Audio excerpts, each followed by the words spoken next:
গত কয়েকদিন আগে আমরা এখানে একটি পথসভা এসেছিলাম। তখন আমরা এসে এখানে দেখেছি যে এই রাস্তাটির ভয়াবহ করুণ অবস্থা। আমরা খবর নিয়ে জানতে পারলাম যে এই রাস্তার নাম বেগম খালেদা জিয়া সড়ক, যার কারণে বিগত 15-16 বছর এই রাস্তায় কোনো উন্নয়ন কাজ হয় নাই। এই রাস্তায় মানুষের চলাফেরা একবারে অনুপযোগী, অনুপযোগী। তখন আমাদের এখানে যুবদল নেতৃবৃন্দ ছিল বা আমাদের আরো লোকজন ছিল, তারা রাস্তাটি দেখে তারা নিজেরাই উদ্যোগ নিয়েছে যে তারা তাদের নিজস্ব স্বেচ্ছাশ্রমে নিজেদের সকলে মিলে একসঙ্গে তারা কিছু কিছু করে দিয়ে তারা নিজেদের অর্থায়নে তারা এই রাস্তাটি আপাতত যতটুকু পারে তারা সংস্কার করে, যাতে মানুষ আপাতত এখানে চলাফেরা করতে পারে। এছাড়া আর কোনো রাস্তা সংস্কার উদ্যোগ আছে কিনা?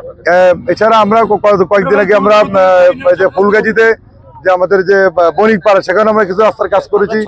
আরো কয়েকটি 6টি বিভিন্ন ইউনিয়নে আমরা কাজ করেছি। এবং আমাদের এখানে আজকে যে কমুয়া সড়ক, যেখানে একটা সিলোনিয়া নদীর উপর যে মানুষ চলাফেরা করতে পারছে না, সেখানে আমাদের দলের নেতাকর্মীর উদ্যোগে আমরা একটি বাঁশের সাঁকো বানিয়েছি, আপাতত সেখানে চলাচলের ব্যবস্থা করেছি।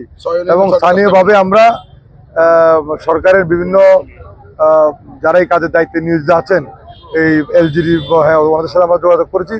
ওনারা আমাদেরকে প্রতিশ্রুতি দিয়েছে যে ওনারা খুব দ্রুত এই রাস্তাগুলো তারা উন্নয়ন ব্যবস্থা করবে। আপাতত আমরা যাতে মানুষ চলাফেরা করতে পারে সেজন্য আমরা যুবদলের উদ্যোগে, আমরা যুবদলের অর্থায়নে তারা নিজেরা সমর্থকরা, তার কর্মীরা, তারা নেতৃবৃন্দরা সকলে তাদের সঞ্চিত অর্থ থেকে কিছু কিছু দিয়ে তারা এই রাস্তার উন্নয়ন কাজ করছে। তাদেরকে আমার পক্ষ থেকে, দলের পক্ষ থেকে আমি তাদেরকে ধন্যবাদ জানাই।